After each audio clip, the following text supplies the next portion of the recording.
Hello, this is Michael Gustafson with Tekla.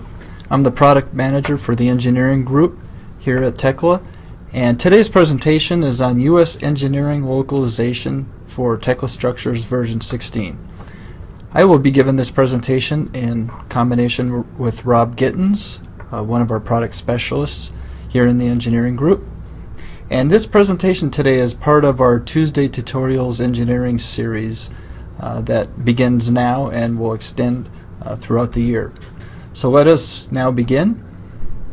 The agenda for today's presentation is to cover the localization of the engineering role for version 16. Localization for newer customers, if you're wondering what that means here in the US we customize the version software for specific needs for engineering customers. So we'll cover the system, various catalog components, macros, drawing settings, and reports. So in terms of the system role, I just wanted to review here how our engineering role folder looks.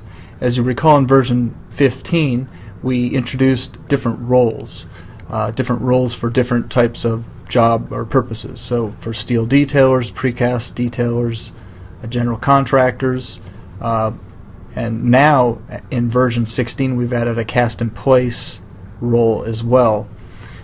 You can see that hierarchy here within the folder structure. So within the engineering folders, though, that we've actually added an InP file, and so within the InP file we've now isolated our own objects InP file, and then also we've added a template file. And so now I'm just going to go into our folders just to show you how this actually works in more detail. So in the InP file, this is an objects InP file containing the user-defined attributes for part properties that are specific to only the engineering role. The feedback from customers is, when you open up a version, there was a lot of user-defined attribute properties that you just didn't need to be looking at, just general usability. So what we've done is stripped out all the common user-defined attributes and variables and put them into the US Common folder. So that folder here, if I open it up, actually contains very few properties. In fact, it's really only the parameters information, the parameters tab that is in the US Common folder. But then within the engineering InP file, this is where we have engineering role specific settings. So although there's other tabs included which are just remmed out, meaning that there's dashes in front of the code so that you do not actually see them, but so you can actually utilize or turn on or activate some of the other role tabs easily within this objects InP file. But everything that's turned on are things that are specific to the engineering role. So for example, we'll talk about a little bit later about how the end codes are now called end conditions, and so now I can start to see all the different variables that are listed that'll be in the Tekla Structures model. So we're making it easier and more usable in the fact that you can customize what user-defined attributes you'll see in the model, what you do not want to see, for example.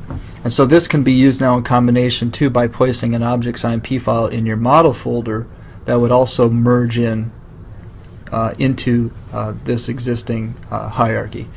So again, these objects InP files are actually merging and combining together, and this information is actually being called out within the INI files.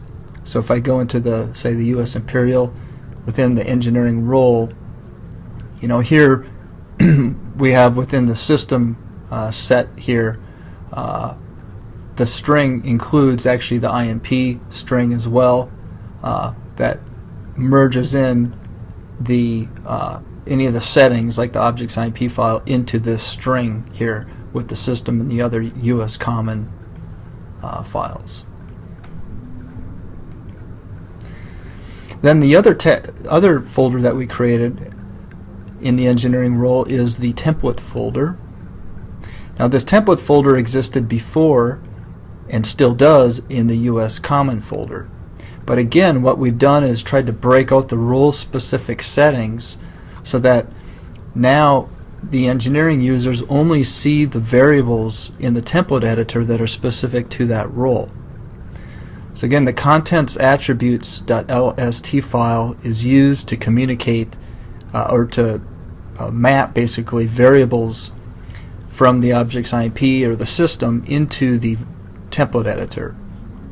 So this first file here, this content attributes.lst, is kind of a hub where you define what files you want to merge together to be able to see what variables are shown in the template editor. So there's a global content attributes that is on by default, and you should leave it that way.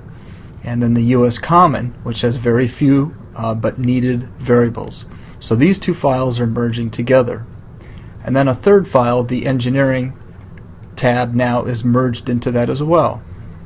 So if there's any variables that you do not want shown or you do want to include or merge in, you can do that by just unremming these file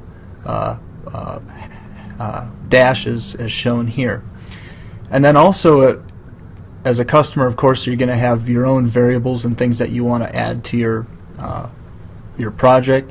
So when you add, say, settings to or add variables to the object's InP, you can also come in here and add to your customer .lst file. So I would come up here to the customer LST, and then within here I could come in and add in part attributes or drawing attributes. So here the usability is that the improvements to usability is that you're only putting your customer information in one spot. In previous versions it was just all one giant file, with thousands of lines, and just to get through all that is very difficult. So here we're just simplifying the process for you to be able to put your information where you need it. And then also to turn on and off our tabs that we've localized as well.